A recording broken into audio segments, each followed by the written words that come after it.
وہ غرق ہو گئے، وہ جو تو نے مسلح بات کیا تو وہ تیرے آنسوؤں میں ڈوب گئے، وہ غرق ہو گئے، وہ تباہ اتنے قیمتی تھے تیرے آنسو کے بہا لے گئے دشمن کے بیری بیڑوں کو۔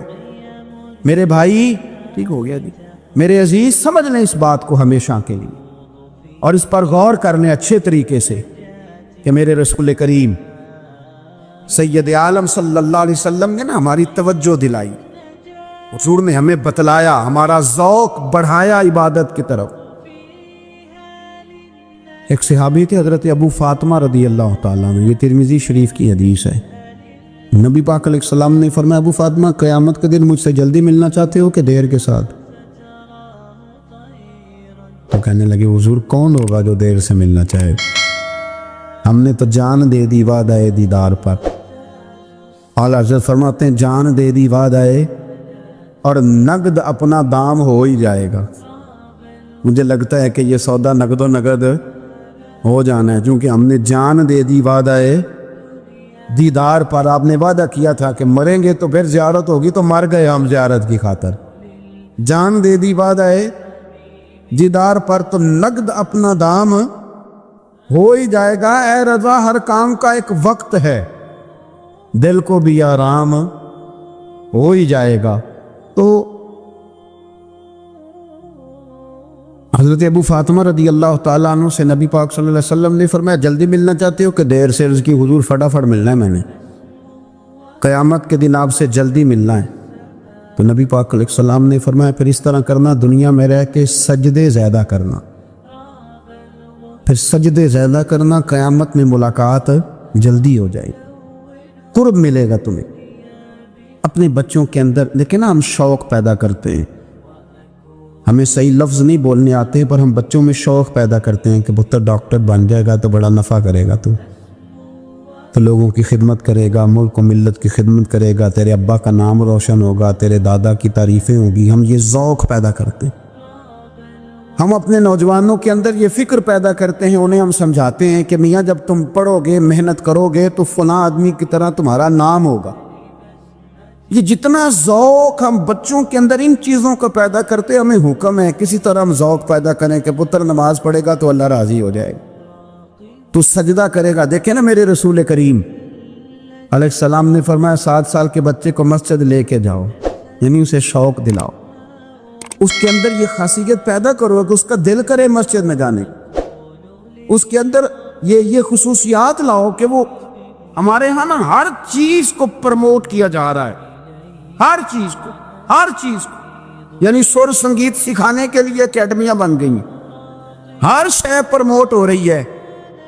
عبادت کا جذبہ کم ہوتا جا رہا ہے، اللہ اللہ کا ذوق ہمارے اندر نہیں رہا، اور اتنا مشکل ہم نے اپنے لیے بنا لیا ہے کہ وہ بندہ جو بڑی زبردست مذہبی گفتگو کر رہا تھا اور تگڑی بات کر رہا تھا، کیا بات ہے، لیکن نماز کے بارے میں کمزوری دکھا جاتا ہے، نوافل کے بارے میں وہ چپکے سے نکل جاتا ہے۔ امام احمد بن حنبل رحمۃ اللہ تعالی علیہ، مسند امام احمد بن حنبل 14 جلدوں میں ہے مارکیٹ میں، اور مجھے تو خیر پسند ہی بڑی ہے، میں نے کئی دفعہ پڑھی ہے، اور کیا بات ہے امام احمد بن حنبل، کیسے تگڑے قسم کے محدث تھے، اور اللہ نے کتنا انہیں اعزاز عطا فرمایا ہوا۔ یہ کوڑے بھی کھاتے تھے دین کی خاطر، سارا کرتا لہو سے باہر بھی جایا کرتا تھا، بڑا اعزاز والا شخص تھے، بڑے اعزاز والے، حدیثیں جمع کرنا، حدیثیں لکھنا، حدیث پڑھانا، سارا دن رہتے تھے، کہہ سکتے تھے کہ میں کر تو رہا ہوں کام، اور حدیث بھی موجود ہے کہ عالم عابد سے افضل ہوتا ہے، پر اس کے باوجود امام احمد بن حنبل رحمۃ اللہ علیہ 300 نفل فرض نمازوں کے علاوہ پڑھا کرتے، 300 نوافل روز پڑھا کرتے تھے۔ ان کے بیٹے نے کہا ابا جی مکان خریدنا ہے تو وہ جگہ کہاں کر کے لوں، بہت ساری آبادیاں، تو فرمایا پتر وہاں لینا تھا، مسجد قریب ہو۔ میرے رسول کریم سید عالم صلی اللہ علیہ وسلم اتنا پسند کرتے مسجد کو، اتنا پسند کرتے نماز کو، کہ رسول کریم صلی اللہ علیہ وسلم تہجد کی نماز بھی پڑھتے، پھر حضور فجر کی نماز بھی پڑھتے،